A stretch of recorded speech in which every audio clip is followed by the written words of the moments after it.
With that said, HIPAA is about you being able to get yourself to a place of compliance. So we decided, you'll be hearing from Chris Dolberry, who is on staff at SMB. Chris is a HIPAA expert.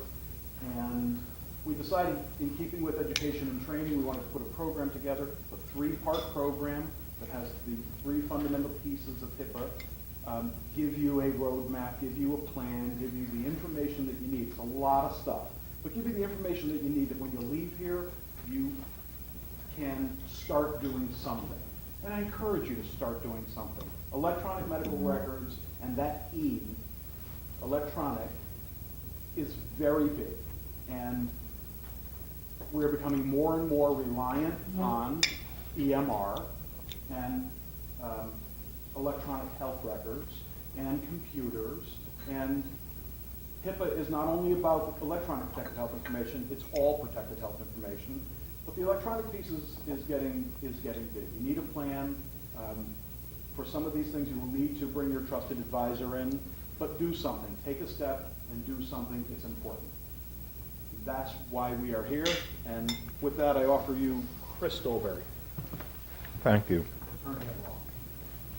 Well, what we are going to be dealing with today, and it's, again, as Peter said, it's one of a 3-part series, is the HIPAA Security Rule. This is probably the most involved part of HIPAA that you will see, is the Security Rule. If you have any questions, please stop me during the presentation. We had a little bit of a larger crowd before, but please stop me, ask me any questions. I am more than willing to answer your questions for you. The packet of information that you have, you'll see that you have all the slides here. And also, I gave you 2 things that I really want you to take a look at when you can do it during the presentation, especially afterwards when you go back to your offices. Implementation specifications. You'll be seeing this and you'll be hearing me talking about this a lot. But also your administrative, physical, and technical safeguard outline. This just helps you when you see, you'll see a red puzzle piece. That's how you'll know that we're starting with the administrative safeguards. This is essentially going to walk you through, in case you're wondering where we are in the program when we're talking about the security rule. It's just a little roadmap, if you will. So the HIPAA Security Rule, the first thing that I have to tell you is, of course, this is just for educational purposes. I'm not intending, interpreting, or anticipating to give you any sort of legal advice whatsoever. Boring, I know, but I have to say that. All the information, too, that you are getting in your packet I'm giving you today is fresh information in the sense that it is applicable with the Omnibus Rule, which went into effect March 26th, requires full compliance by September 23rd of this year. The HIPAA Security Rule is applicable to covered entities and business associates. I'm assuming that you are one of either a covered entity or business associate that you are here. The security rule provides security standards for the protection of electronic protected health information, and it consists of standards, requirements, and implementation specifications as set forth in the packet that I gave you.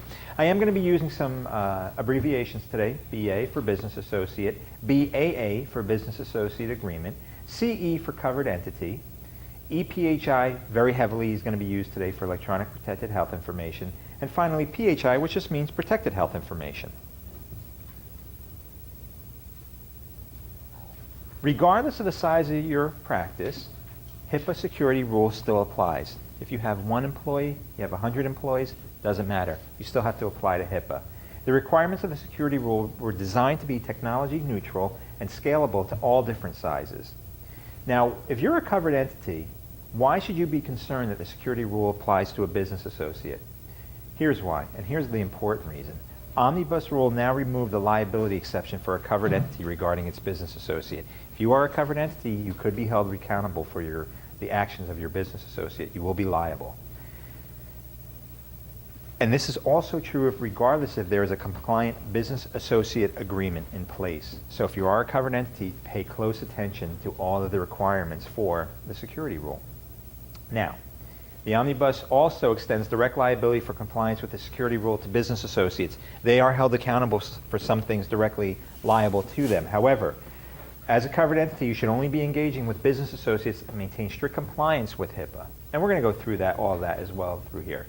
Before you permit any access to EPHI to a business associate, you need to get satisfactory assurances that this business associate will appropriately safeguard the electronic protected health information that it creates, receives, maintains, or transmits on your behalf. Again, if you are the covered entity.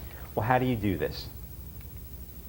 simply put in writing via a business associate agreement, the BAA, that is compliant with HIPAA and all of omnibus rule modifications. I will be going through, and in your slides and in your packet, you have all the requirements that are necessary for a business associate agreement. How does the business associate appropriately safeguard the EPHI it receives on your behalf? It's simple. They need to comply with everything that you need to comply. Why?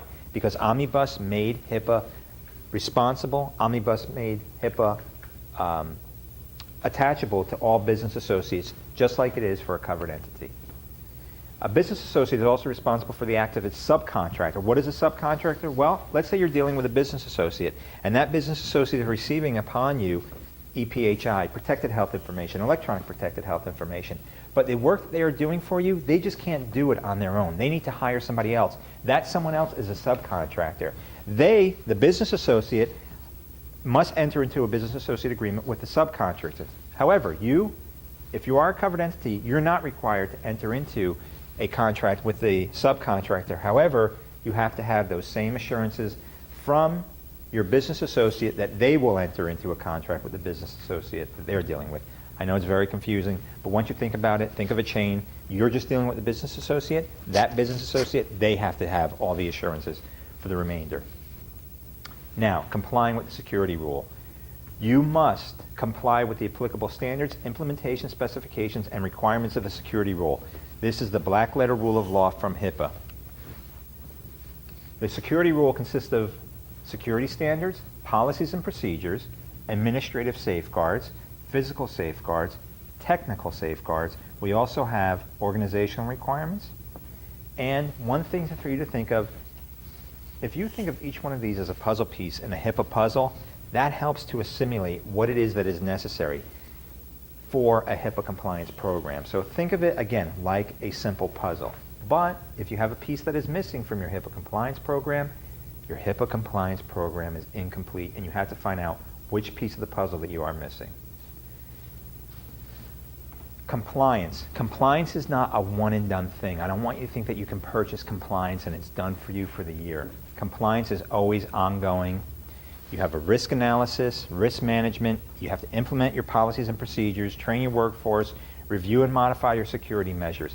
All of this will be ongoing on an annual basis. Each year you have to review, modify, implement.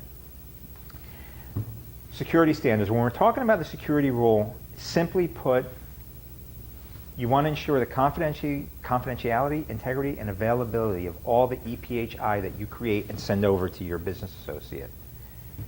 Confidentiality, what do we mean? Only persons who are authorized access to the EPHI have that access. Integrity, you're not going to disrupt or do anything unauthorized to the EPHI that you are holding.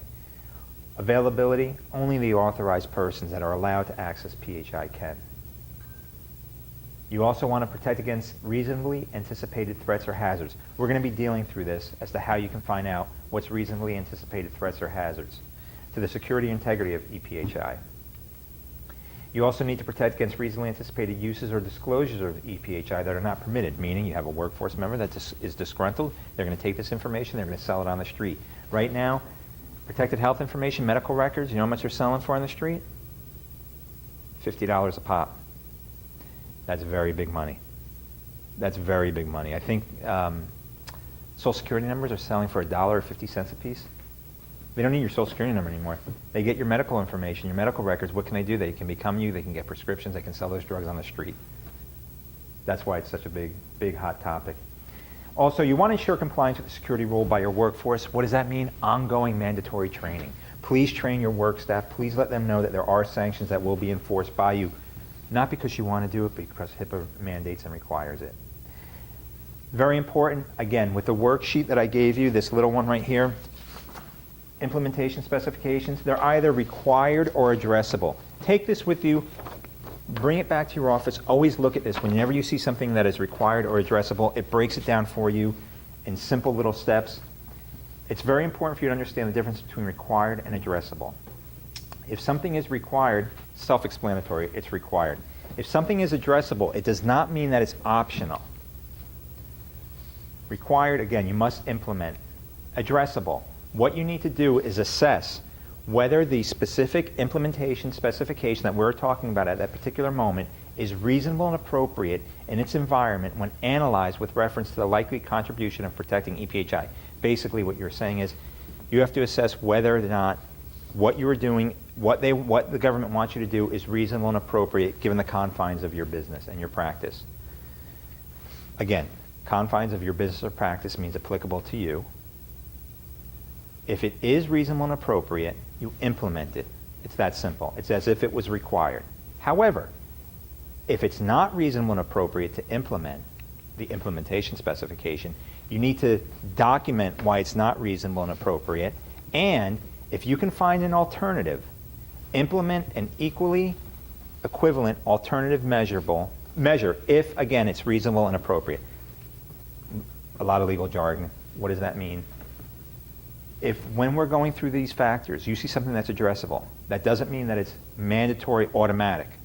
You have to look at it. Is it reasonable and appropriate? If you look at it and say, yeah, I think this would be good for us, implement it. You know what? I don't think this would be reasonable and appropriate. Here's why. And also, there's no other alternative. The reason that you have to document this is because if you are audited, if there's a breach, if anything happens, OCR is at your doorstep. They're going to want to see why didn't you do why didn't you do this? There's your documentation as to why you did or didn't do it. All right, so a lot of questions. How do you comply with HIPAA security rules and standards? You implement the administrative, physical, and technical safeguards, and you have that little packet, in your packet, that little description. I'm going to go over those with you. The organizational requirements and the policies and procedures and documentation requirements. Whenever you are choosing any security measure that allows you to reasonably protect the EPHI which your practice has, you can take whatever security measure that you want to implement the required implementation specifications. There's nothing that the government says you have to buy this particular program, this particular software, this particular access, nothing like that. You get to choose. But you have to take into consideration the size, complexity, and capabilities of your practice. If your practice only has 5 individuals, do you think you're really going to need all the security of a 500 practice hospital? Absolutely not, and you certainly don't have to spend the money on that. They're going to look at your technical infrastructure, your hardware, and your software. Again, if you're only a couple, 3, 4, 5 practitioners, your requirements are going to be different for protecting the integrity of the electronic protected health information than if it would be, let's say, a larger scale business. How much is it going to cost you? You cannot afford what a hospital could afford. The government understands that. What they're saying is you don't have to spend what a hospital would spend, but if it only costs you that much versus this much, please spend that little couple of dollars to protect the patient's information. Also, what's the probability, what's the likelihood that you're going to have the breach of the EPHI? That's what they're looking for. This is very important for you, your policies and procedures. You ever heard of the HIPAA manuals? This is what it is, your policies and procedures. 2 mandatory standards for policies and procedures. It's very simple. Number 1, policies and procedures, and 2, documentation. There's your manual that you're going to have. Your policies and procedures, just like they state, you have to implement reasonable and appropriate policies and procedures to comply with HIPAA. You may change your policies and procedures at any time. However, you have to document them and showing them why you are changing them. You never want to change them saying, we don't need this anymore when you need it, but you want to change it for environmental changes. Something happened, there was a hurricane, there was a theft, anything of that sort. People were fired, people were hired. Documentation, you always want to remember that you have to maintain everything when it comes to HIPAA. Please do not throw anything out. You actually have to maintain it for 6 years, and we're going to hold on to that. We're going to handle that in a minute. If you have to document something, again, record it. It could be electronic. You could scan it. You can keep it. You just have to maintain it. 3 required implementation specifications. So again, when you look at the implementation specifications, these are 3 that are required. Time limit, availability, and updates. Time limit. Simply put, when you have documentation, you are going to keep it from 6 years from the date of its creation or the date when it was last in effect, whichever is later. You're going to be holding on to this information for quite a long time, let's be honest. Make sure it's in a safe, secure location. If you scan it and you maintain it electronically, make sure you can always access it immediately. Availability, simply put, whoever has to implement these procedures, make sure you give the documentation to them. It's quite standard. How do they know what to do if they don't have the documentation? Updates, you always have to update periodically and as needed for environmental changes, operational changes, anything that affects the security of your electronic protected health information. Once again, please do not ever believe that if in fact you have an outsourced company or in the alternative, whoever is handling your compliance in your office thinks it's one and done. It is never one and done. That causes the most breaches. I know they're not intentional. I know it's not willful. It's just and I don't like to use the term neglect, but it's a standard that you need to stay on top of for compliance. Here are your administrative safeguards, and again, this is going to the sheet that I gave you here. The very first thing that I want you to do today when you go back to the office, or next week if you haven't already done so, is dealt with in the administrative safeguards. But before I get into the very first thing I want you to do, administrative safeguards, administratively, what do you want to do? Well, you want to implement actions, policies, and procedures. You have that manual. You're going to put it all together. You're going to construct it. You're going to enforce it to make sure that the electronic protected health information is secure and safe. You have 8 mandatory standards to follow. The most important I find, and this we're going to talk about for immediately implementation, is your assigned security responsibility. Please, please, please designate a security official. I'm going to deal with this in the next slide. Security management process, workforce security, information access management, security awareness, security incident procedures, contingency, and evaluation. And again, this is all outlined quickly for you here. This is what I want you to implement either today or next week. Immediately you should have this. Who is your security official for your practice? Your compliance security officer, however you want to designate him or her. This is the first standard you should immediately implement. HIPAA requires it, and also your security official is responsible for the development and implementation of policies and procedures required by the security rule. How can you enforce HIPAA? How can you know what to do? How can your workforce members know what to do if in fact you don't have someone who knows what's going on in HIPAA? Don't take this lightly as well. In order to have a great operational compliance program, you're going to need a strong and dependable leader. Use your due diligence when designating your security official. Administrative safeguards, okay, we now have a security official, now what do we do? And it always comes up, what am I supposed to do? Well, you need to implement a security management process.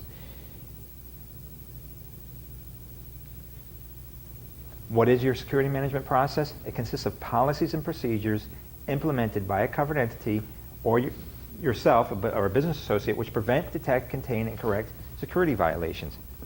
Well, how do you really do this? You're going to see standards. 4 required standards, implementation specifications when implementing your security management process. You probably all have heard and maybe even performed the first one, a risk analysis, risk management, a sanction policy, and finally we have information system activity review. Your risk analysis, a lot of red flags, a lot of your radar should have been raised when you heard that. Your risk analysis is vital, it's critical, it's very important. It consists of an accurate and thorough assessment of the potential risk and vulnerabilities to the confidentiality, integrity, and availability of the EPHI which you are holding on your servers, on your premises, wherever. This is something that you may have already done for meaningful use. If you attested to for meaningful use, you needed to have a risk analysis performed. It's not something that you would probably have done on your own. I'm not saying that you can't. It's something that is pretty technological, invasive, and it really has a theory of utilizing a third party, whereby this third party has had experience in knowing what to look for, especially for your vulnerabilities, what to address, and what remediation measures need to be taken. So it's something that you couldn't just say, okay, well, risk analysis, I think we're fine. It's not that. It's pretty intensive, and usually what you find is a report would be generated afterwards. One thing that the government wants you to know, they're not going to tell you which risk analysis to perform. They don't prescribe or identify a specific nor particular risk analysis to be utilized. They leave that up to you. Once you have your risk analysis performed, you need to implement a risk management policy. That involves a security measure sufficient to reduce risk and vulnerabilities to a reasonable and appropriate level, that you ensure the confidentiality, integrity, and availability of EPHI. You protect against any reasonably anticipated threats or hazards. You protect against any reasonably anticipated uses or disclosures. And you ensure compliance with your workforce. In order for this to be done, your risk management policy, the first thing you already had to have had was a risk analysis performed. After your risk analysis has been performed, You're going to use the results of that risk analysis, and it could be a report. You should get a report back. And it's important if you have that report back, because from that you're going to develop your risk management policy. How can you develop a policy to protect your electronic protected health information if you don't know what it is that you're at risk for, your greatest vulnerabilities and weaknesses? Now, your risk management policy, what does it consist of? A plan, that's obvious. The plan provides structure for your practice evaluations, and you want to prioritize and implement a security measure to reduce or lessen or mitigate the risk. You want to implement the security measures. Again, this is why you need to make sure whoever you appoint to be your compliance officer on your security side is a well-designated individual that will implement and do everything that is necessary. Last thing you want is to have someone there and say, I'm the security official, but I really don't know what the heck is going on. Continued evaluation. You want your plan, implement your security measures, and continued evaluation. It's not, this is going back to what I was telling you, it's not one and done. This is something that's ongoing and repetitive. Your compliance program will be. Implement a sanction policy. Again, this is required. You see it on the administrative safeguards that I handed you. If you are the compliance officer, you are going to be responsible for implementing a sanction policy. Now, the sanction policy can range.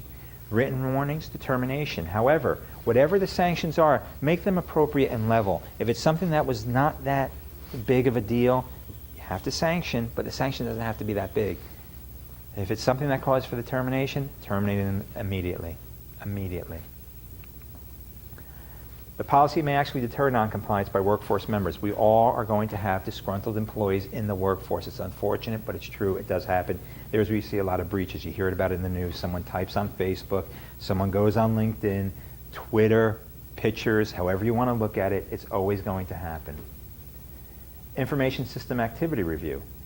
You want to implement procedures to regularly review records of information system activity, audit logs, access reports, security incident tracking reports. All of this might already be in some sort of formula that you have a program in your system already. If you don't, you need to have it. This review is important. Why? How are you going to know if any electronic protected health information was used or disclosed in an inappropriate manner? If you have continuous breaches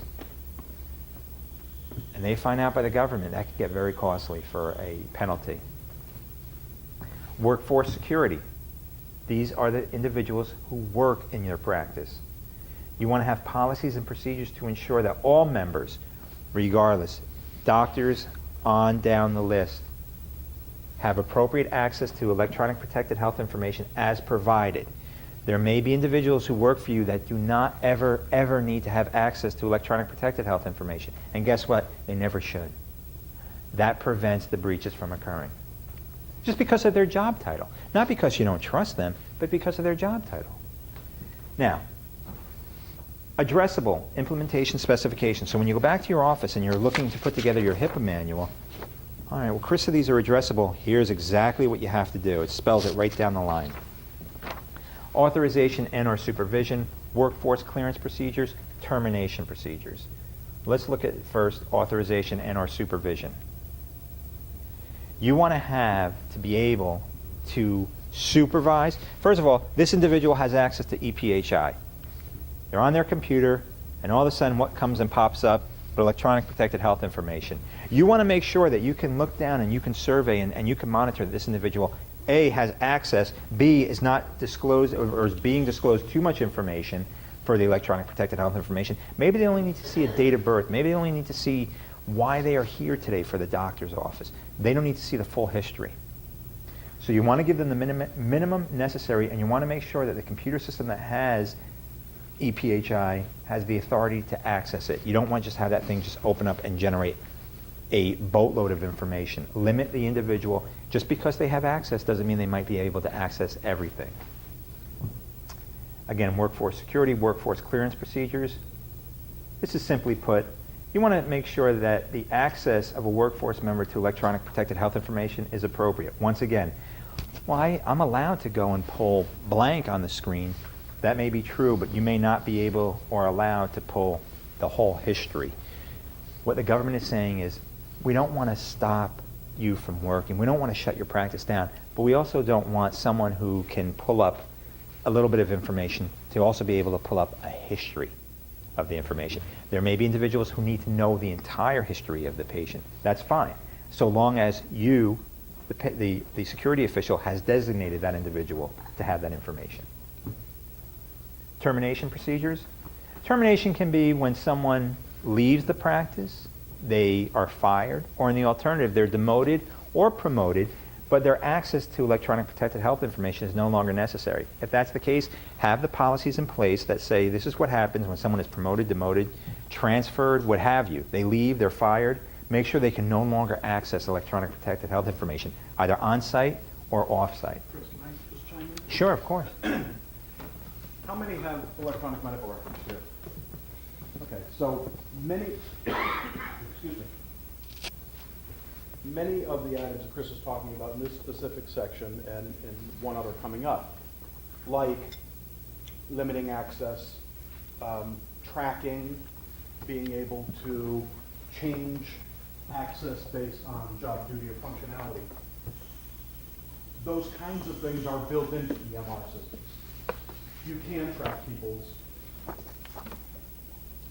login, access, privileges, rights. So that is kind of built in. We're covering it generally just so you're mindful of it. But you go back and talk to an EMR vendor, and you say, can I track an individual user's access? And the answer is yes. Herein lies can I track an individual user's access and privileges? Yes, if each user individually has an account. There's many places that it's, user and password, and 4 people have it. That's not a compliant implementation. I need to be able to track your access different from your access. If both of you have the same password, I can't limit, track, control. So again, EMR systems have lots of this stuff built in.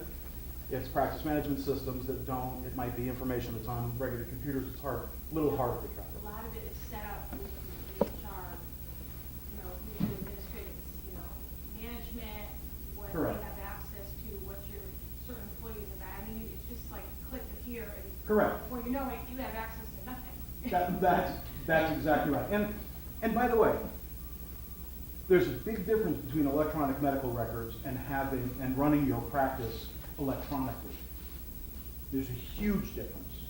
So also be mindful of the fact that just because you have a practice management system or records that are in an electronic form, that doesn't necessarily mean that you have an EMR system that is capable of doing everything that we're talking about here.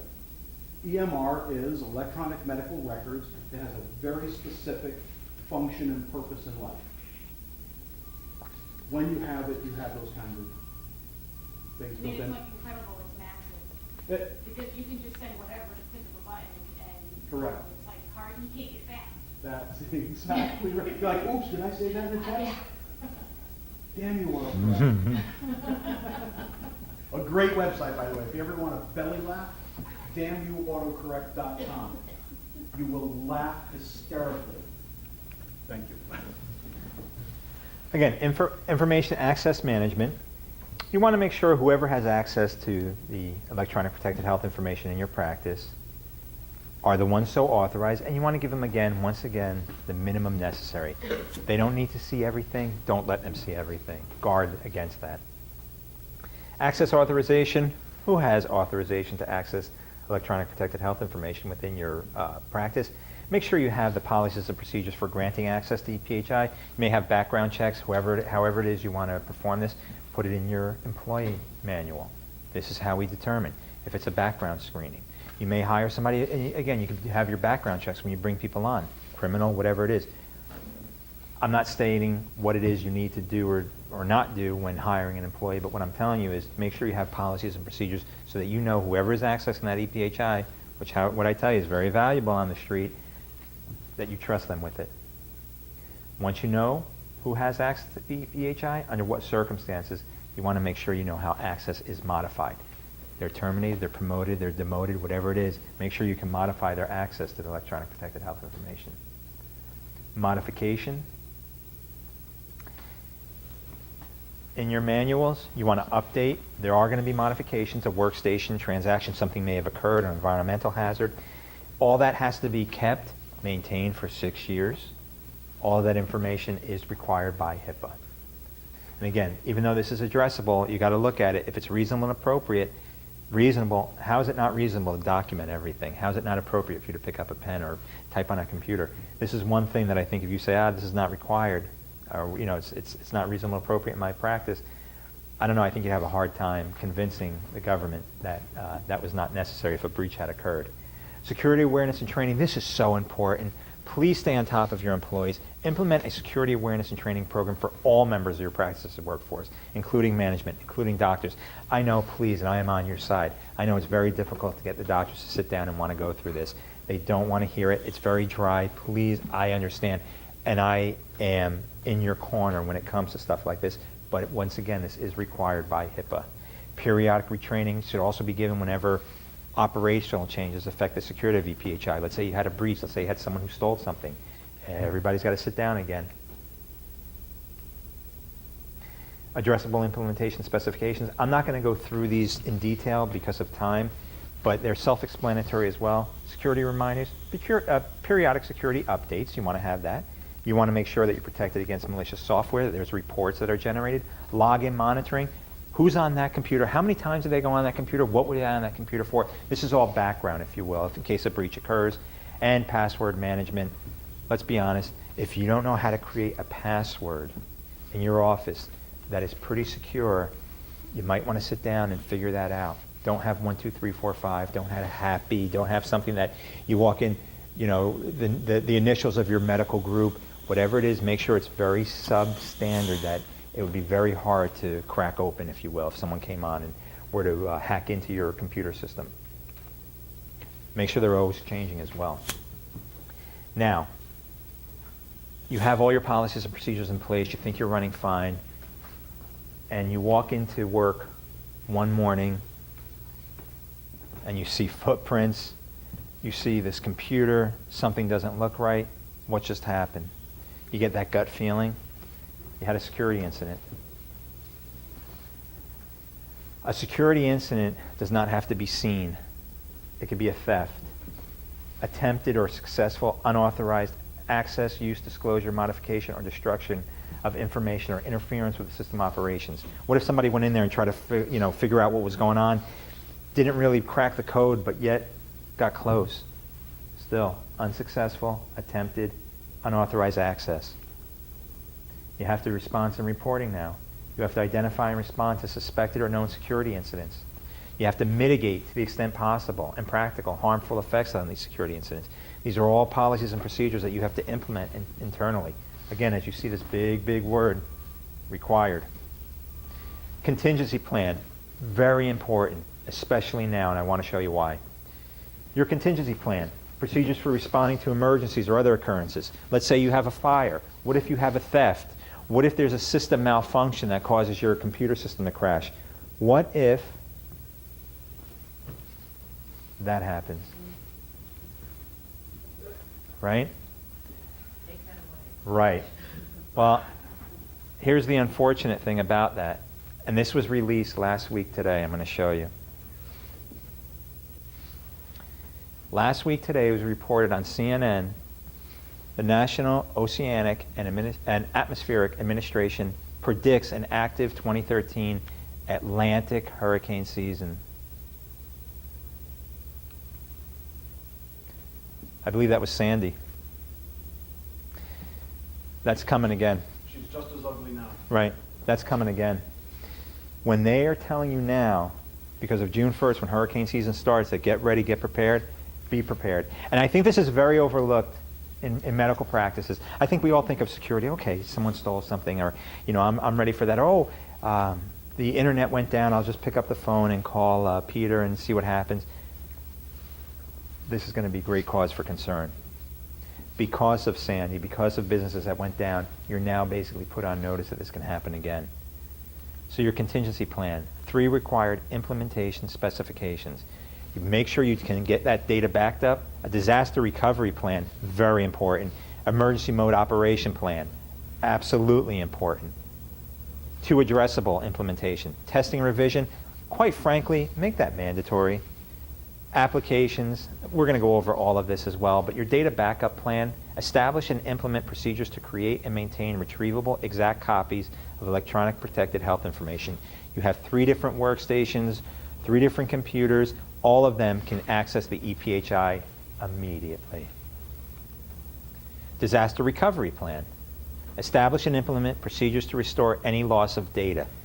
Whether it's IT, however you're going to handle it, this is required. Emergency mode operation plan. You have an emergency that's ongoing, a hurricane, a tornado, anything. People need assistance, people are injured, people are hurt. You have to have that critical business process for protecting the security of electronic protected health information while operating in emergency mode. You want to be open for business, or in the alternative, you want to make sure you can access that electronic protected health information. Testing and revision procedures, does this really need to be addressable? I mean, who wouldn't want to test exactly what you have implemented? How do you know if it works? Under what assurances? You want to test it. My advice, biannually. Biannually. Stuff breaks, stuff goes down, stuff doesn't work like you want it to. Don't let the only time that you need it be in an emergency, because if it's not working, there's going to be problems. Contingency plan. You want to know that you have available what is most critical, and you want to have it in a prioritized list. What is it that you have to have operating immediately? You're going to have that list with you. Now, there again, this is addressable. It's not optional. It's addressable. The prioritized list. What applications and data will help your practice immediately determine what needs to get restored first? Wouldn't you want that list? 1, 2, 3, 4, 5? In a time of crisis, when everybody's head is spinning, have yourself a plan. Step 1, do this. Step 2, step 3. Evaluation. This is mandatory. This is one of the standards. Perform a periodic technical and non-technical evaluation of all the security measures that you have in place. Annually, evaluation of security measures is the best way to ensure EPHI is adequately protected. And the purpose of why you are doing this maintenance is you want to make sure that all that you have implemented complies with HIPAA security measures and rules. Business associate contract, this is something that you have heard. It's an administrative safeguard.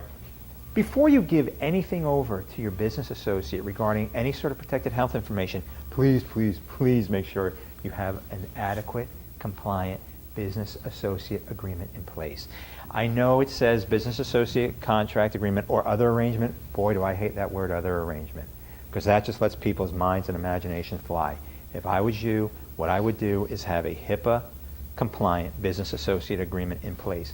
You can find a, I guess what I would call somewhat of a template on the HHS website, and that's in your packet on the slides, the HHS website. It's not one fits all, but it's a good starting point. Also, if you need a business associate agreement, please contact us as well. We have business associate agreements that we utilize. This gives you exactly what it is here that you must have for your business associate agreement. Physical safeguards. We spoke about administrative, but what are the physical things that you have to do? Well, simply put, physical safeguards are physical measures, policies, and procedures to protect your covered entity or a business associate's electronic information systems, the buildings, the equipment.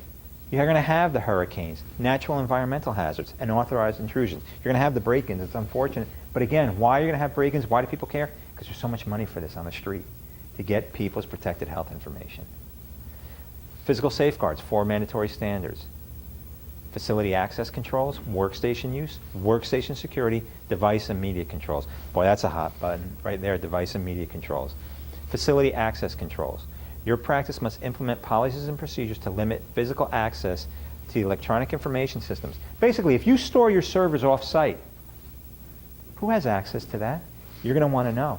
You're going to want to know who can get in and how is it guarded.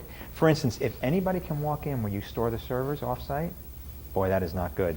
All it takes is a couple cables, they clip the stuff away and walk away. But what if you don't keep it off-site? What if you keep it internal? I think Peter had indicated you gave me an example one day. We were just talking in general. that you said the person's server was right out in the open, right? By the back door? Worse. Huh? It was on the counter. Check-in here, check-in counter here here with the sink. The server was sitting on top of the counter. That's like wrong. By everybody's measure, that's just wrong. You can grab that and go. Yeah. Again, addressable implementation specifications, contingency, facility, access control, maintenance records. You go through each one of these. Is it reasonable? Is it not? Establish procedures that allow facility access and support of restoration of lost data. Who can get into that area immediately during an emergency? Something went down. You don't want everybody and anybody being able to walk in there. How do you get that access? How do you get that assurance if you have it off-site? Via a written contract. Why do you want the written contract? If something goes wrong, hey, you told me. This is what happened. So you want to make sure you have access to the facility in an emergency. Security plan, you want to make sure that you have procedures in place to safeguard the facility and equipment therein from unauthorized physical access, tampering, and theft. Implement procedures to control and validate a person's access. Once you do one thing, you see how they sort of overlap each other? You see how if, in fact, I cannot get into the facility access, as we discussed before, well, if I can't gain access, I'm not going to have validation to that, right? So they sort of overlap. They sort of are separate and individual. Each has to be addressed as well, though. Implement policies and procedures to document repairs and modifications. If something were to happen in the facility where any EPHI is being stored. Hi, this is Chris. I'm just calling to tell you we had a break-in. Nothing happened. You're going to have to, that's going to put you on a red alert. That's a security incident. Nothing happened, but we just wanted to let you know, okay, you're going to send one of your representatives, if not yourself, down there. You're going to want to look at what happened. You, when you get back, have to document everything that you saw, heard, was told, any papers they gave you, any police reports, all that gets documented. Again, it is addressable. It has to be reasonable and appropriate. How is that not reasonable and appropriate? I think there should be more. Please look at some of these addressables as required. Think of them all as required and go backwards from there. Workstation use. I'm at the office and this is where I work. This is my workstation use right here. You want to implement policies and procedures that specify the proper functions to be performed. Why am I here? What am I doing? Do I have access? Workstation use. Workstation security. What if I walked into your practice right now? If I was checking in for myself, or let's say I had my wife, and I walk in, can I lean over your counter and just talk and general chat and see a computer screen? If I can, is there anything on that computer screen that prevents my vision? Is it obstructing my vision? Is there anything there that I can see that I can take with me? You don't want to have that. You want to make sure that you have physical safeguards for all workstations that access EPHI. Again, it also should be, if this is internal and there's no way that any individual outside could get back there, what about if I'm an employee? Can I get to that workstation? Do I have access to that workstation? Should I be near that workstation? You ever hear the old saying of, what are you doing here? That's your workstation security. Device and media controls. Oh, those damn phones. Those damn phones. But we also have tablets now. We have the cell phones. All-in-one printers, faxers, copiers, and we're going to discuss this in a bit, a little scam that's going on, and your computers in general. You want to have policies and procedures that govern, and this is standard mandatory, the receipt and removal of hardware and electronic media that contain EPHI. I know we all do business. I know that we have to use our phones. I know that there are texts going back and forth. However, be very careful, be very cautious. Make sure anything that you are sending out is encrypted. Even though it's addressable, I think it should be a standard of required for encryption. Implementation specifications are required. Disposal, media reuse are required. I'm going to go over these in a second. Accountability, data backup, and storage are addressable. Again, I would look at them as required. Disposal. This is what we saw for the past couple of years. People would just take these, there's no way you can get any information from here. Well, you can. Make sure when you dispose of any electronic media in your office, make sure you know exactly what was on that hard drive before you throw it out. Media reuse. Implement procedures for removal of electronic protected health information from electronic media before the media is made available for reuse. Here's your medical practice. What do you use in your medical practice? I'm sure each and every one of you has something like that. Now, you use this for a couple of years, but it's becoming a little archaic in your mind. We need something bigger, faster, stronger, better, smaller. So we rent this, or we bought it, we're going to sell it. As a matter of fact, when we sell it or trade it in or whatever, the hair salon out in Texas or the hair salon down the road is going to get it. Peter, what's inside of these? We actually had a story, 2 stories, completely unsolicited in the last week. All newer, last 5 years, all-in-one machines, copiers, scanners, have hard drives. They're able to do multiple functions simultaneously. So you take you're going to fax from it, you put the fax on the top page and press the fax button, and the fax comes in, or you want to make a copy, or you want to scan. All that stuff is happening simultaneously. When you fax, when you copy, when you scan, that image goes to a hard drive. And then the machine goes ahead and does what it has to do. Everything that you have done on that copier, scanner, fax is on that hard drive. Everything. So, it's a 3-year lease, you're done, the copier company comes and gets it, and it leaves. Unsolicited story from someone in the last meeting. They said, so we're planning on taking and we're just waiting for the person to come and pick it up, our copier to the dump. What should we be doing with it? I'm like, oh yeah, you should be taking out the hard drive. When you retire the copier, and most copier companies, by the way, have gotten better with this. When you retire the copier, we want to correctly dispose of information on that hard drive. And they have multiple different ways of doing it. So another person in the previous meeting said, well, I have a story. My copier company came to get our copy and replace it with something else. And about 3 weeks later, we started getting phone calls from companies asking why we were sending faxes to them. I don't remember the name of the company she said, but it was not in this area, it was in New Jersey, and it was not in the medical field. It was just some company. And they're like, why are we getting faxes from blah, blah, blah, blah, blah, medical practice? And the practice manager is like, what?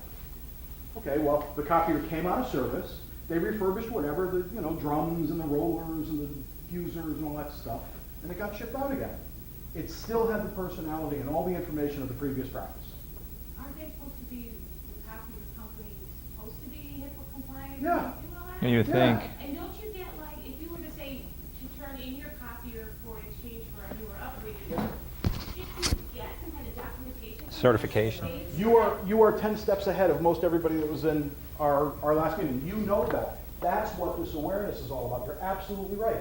So now you have the copier company that the provider said, you know what, this one's $1,800 and that one is $1,950. Let's go with the one for $1,800.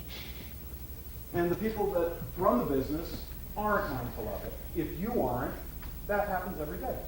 So now let me tell you a scam that we heard about a few months ago in Nashville. World-renowned security expert speaker. I come to the office. Does everybody here have one of these kind of multifunction machines? Okay.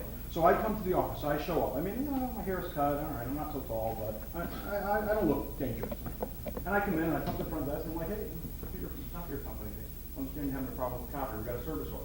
And I'm talking to the person behind the desk that if you ask them who the security official is, they're like, what?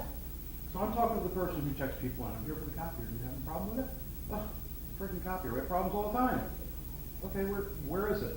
No, it's right over there. She's letting me in. Here. I go over to the copier. I open it up. I know right where the hard drive is. I pull out the hard drive. I put it in the new hard drive, and I leave. I'm done. That's it. Every document you fax, scan, or email, fax, scan, or copy is on that hard drive. I don't know what's on it, but at $50 a patient record. It's big money. And how many years did you have that for? Right. Because that saves everything. This is about mindfulness. How about like fax machines? Same thing. General fax machines? Well, a general fax machine, depending upon its age, some of the larger multifunction ones, not something for $179 from Best Buy. We're really talking about these multifunction devices. Err on the side of caution. And that's what these meetings are about, that's what HIPAA is about, that's what the training is about. It's a mindfulness, it's embracing the spirit of compliance. It's not black and white, it's not one and done, it's not right and wrong, but there is stuff that you have to do. One of the least secure operating systems ever is Windows XP. Actually, anybody that gets our newsletter sees that. There was an article. Why is it important to make sure, back a few slides, why is it important to make sure that you have antivirus on your computer and all your updates are done? Because Microsoft since 1985 has been doing the second Tuesday of every month their software updates. Yeah, there are some features and functions that they add. They primarily do them because of critical patches and security breaches in Internet Explorer, the operating system. So you're on Internet Explorer 7 from 3.5 years ago. Totally exposed to the outside world. It's why every month you have Update Tuesday. You have to just make sure that you're aware and mindful. The E in electronic medical records is huge. And as we move toward it, it becomes more important to just be aware. P.S. Just the last thing, then I'll be quiet. I mean, I wasn't here for a while, so I got a lot of stuff to say now. It's all built up in me. We will be doing a security seminar unrelated to this, more a cyber risk seminar like what we were looking for from the other meeting. But we found a website. The website is called, and I think 3 of you were there, called HackAny1, HACKAny1.com. So I can go to hackany1.com, and and it must be legal because it's on the internet. The fact is, it's very commercial. Yeah, right. Wait, I have a date with a French model. Well, he said he's a French model. Yeah, I'm sure he gets taller and more attractive with every drink. Hackany1.com. I can go on HackAny1 right now, and I could pay $400, and they will attempt to hack your Facebook account, or your email address, or whatever. All right, is it legal? Absolutely not. Can I buy it and have that process started in the next hour? Absolutely. $400. And they have a customer service department, just in case you have an issue with your HackAny1 account. Well, I noticed the time. If anybody does have to leave, it is not insulting whatsoever. I understand your schedules are very tight, so please, by all means, if you have to get up and go, I promise you I will run through this very quickly for you. But if anybody has to go, I completely understand. Device and media controls, accountability. Again, you want to know the movement of the hardware. Why shouldn't this be required? It really should. I think HIPAA really needs a new update, to be quite honest with you, even though the most recent just came out. But you want to make sure you know where the hardware is, you're tracking it, and you know where it can be found immediately. Data backup and storage, again, this should be required. Create a retrievable exact copy of electronic protected health information when needed before movement of equipment. Technical safeguards. The technology and the policies and procedures for its use that protect electronic protected health information and control access to it. This is where you might have to have your IT department involved. Access controls, audit controls, integrity, person or entity authentication, transmission security. You want to implement technical policies and procedures for electronic information systems that maintain electronic protected information so that the only people who should have access to it do have access to it. That's access control. 2 required, 2 addressable implementation specifications. Unique user identification, emergency access procedure. Once again, why is this emergency access required when some of them were addressable? Please look at all of them as required, then work backwards. Access control, unique user identification. When you log into your computer, don't you have a personal login identification, right? It doesn't have to be anything very crazy, but you just want to know who is on that computer at what time. And quite frankly, should those persons who have logon information, passwords, be sharing that information? Absolutely not, because it's like a key. I should not be able to know your login on your computer, because then if I use your login, it's almost like a cashier at a register. You know, like how they have to log in? Well, if they log in and steal money, they're going to think that other cashier who never was there took the money. Just like with electronic protected health information. If I log in under your name, that's not good. So make sure in your employee paperwork and in your manuals, no one can disclose their login with the other individuals. Emergency access procedures. Establish and implement procedures for obtaining necessary EPHI during an emergency. Once again, you're going to have emergencies. They will unfortunately erupt and exist. Make sure you can gain access to electronic protected health information. It's not an excuse that you can't get to it. Implement automatic log-off, addressable. Should this really be addressable? No. Once you are on a computer, it should automatically log you off for a period of inactivity. You decide how long the inactivity should occur. Again, less is better. Actually, just a quickie on this. I mean, practical matter. There's a provider, and they're doing whatever. They're on an EMR system, and or whatever, and it's time to see a patient. Exactly. For the next 8, 10, 15, 20, 50 minutes, they're gone. And I'm wandering around the office. Oh, that's nice. You've got to protect it. Now, again, EMR systems, that's built in. We have had practices that have asked us to disable it. It's for the good of protecting the information. I had to get mad at my doctor because she had a habit of leaving it on, Right. but then just shutting off the computer screen. And I was like, you can't do that because you're leaving somebody in the room for 20 minutes. You just gotta hit the computer screen and there it is. You gotta log off every single time you get off that computer. She's like me, because when I go to the beach, I take all my valuables and I put it in my shoe, because no one will ever look there. Right. For money, when I'm in the water. Right, exactly. You just turn it back on. And security is also not having the sticky note. You know, people think that if the sticky note is on the monitor, that's insecure. With the password on it, they think it's better if you put it in the top drawer. No one would ever think of that. Or under the keyboard. Or under the key, exactly. The first 3 things we do is turn the monitor around, flip over the keyboard, and open up the drawer. It's being mindful of security. We all do the same thing. By the way, talk about passwords just quick. We didn't talk about them. An 8-character alpha password. Password. Peter V-E-R. Tina D-A-M. An 8-character alpha password with an uppercase. If someone wanted to crack that password, I think the time, don't hold me on it, it's less than an hour. Okay, so that's an 8-character password. And frankly, it's not guessing, it's going down what the most common are first. There's a whole list. An 8-character password with a number or a symbol, or any combination thereof, increases exponentially with time. So it can still be cracked. However, why spend the time trying? Because you've taken that next step. We can't protect ourselves completely from the outside world, but we can deter. Those are the kinds of things that we're talking about. Access control, encryption, and decryption. When the security rule was drafted way back when, 10 years ago, a little over 10 years ago, encryption was pretty expensive. Now it's not. However, they never really came to the forefront to say that it's required.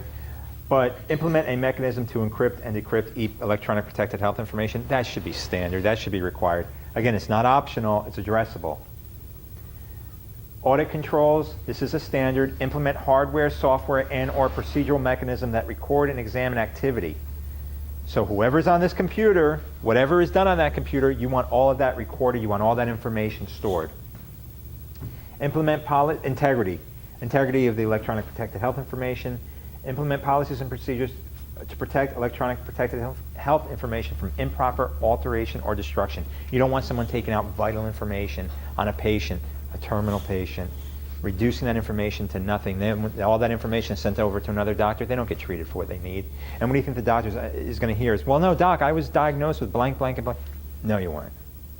You don't want anybody altering information, stealing information, cut and pasting information. You also don't want them deleting information. Mechanisms to authenticate electronic protected health information. You have EPHI on a system, you always want to make sure that it has not been altered or destroyed in an unauthorized manner. That the check is coming up, everything is fine, everything is valuable, nothing has been compromised.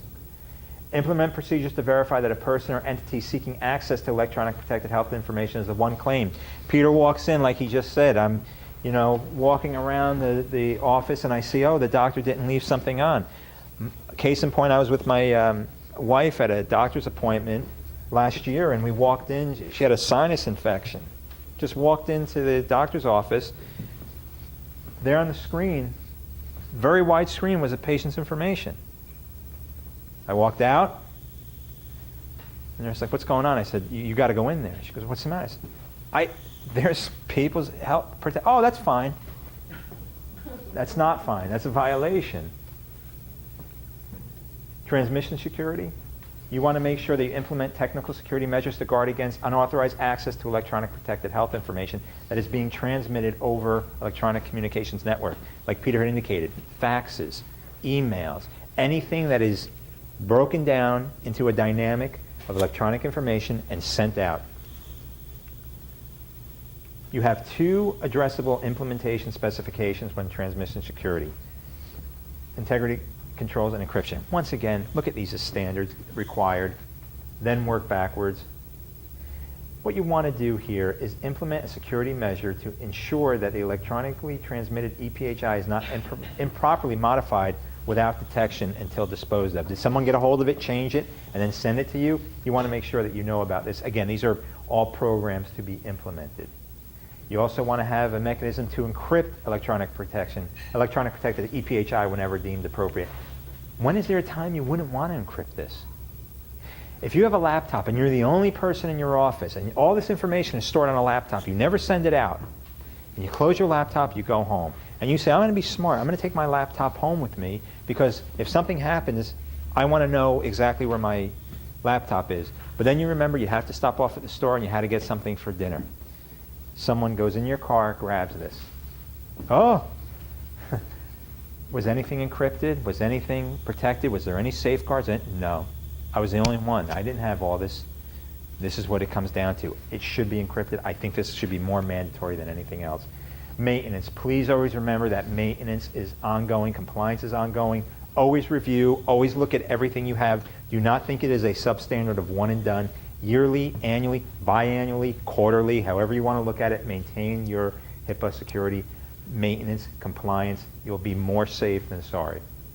Organizational requirements. This goes once again to your business associate agreement or other arrangement. I really don't like that other arrangement. I like the fact that it has to be in writing. A business associate agreement or other arrangement must provide that the business associate will comply with the applicable requirements of the HIPAA Security Rule, ensure that the subcontractors they deal with will also comply with the HIPAA Security Rule. They'll report to you, you being a covered entity, any security incident which it becomes aware of, including breaches, and that their subcontractors will report to them as well. And it goes right back up the chain. The requirements about the business associate agreement, it applies to the business associate just like it applies to you if you're a covered entity. This is what Peter always tells me he sees when he looks out at the landscape. Regardless of the size of your practice, please do not ignore HIPAA. You could get into a lot of trouble. These are useful resources for you. Please take advantage of them. They're great resources to have. More importantly, I am strong about this. If ever you have a question, I don't care what it is about HIPAA, it's free. Pick up the phone, call me, email me. I'm on LinkedIn. I have everything changed now for SMB Networks. Please, let's connect on LinkedIn. Whatever it is you want to do, I'm always there to help you out with HIPAA questions. Did you have those last two slides in the packet? I should have. Now, if you don't have that, if anybody doesn't have the last two slides, let me know. The one with the addresses and... It should be. Oh, okay, good. Let's make sure you have it. Okay. Contingency. Okay, no problem. Yeah. All right, perfect. You're welcome. You're welcome. So what happens if, like, in the emergency mode, when your EMR is actually web-based? So if an emergency happened in our, like Hurricane Sandy, it wiped out our actual information is being stored at the company that hosts our media. I mean, how do you make sure that if they have an emergency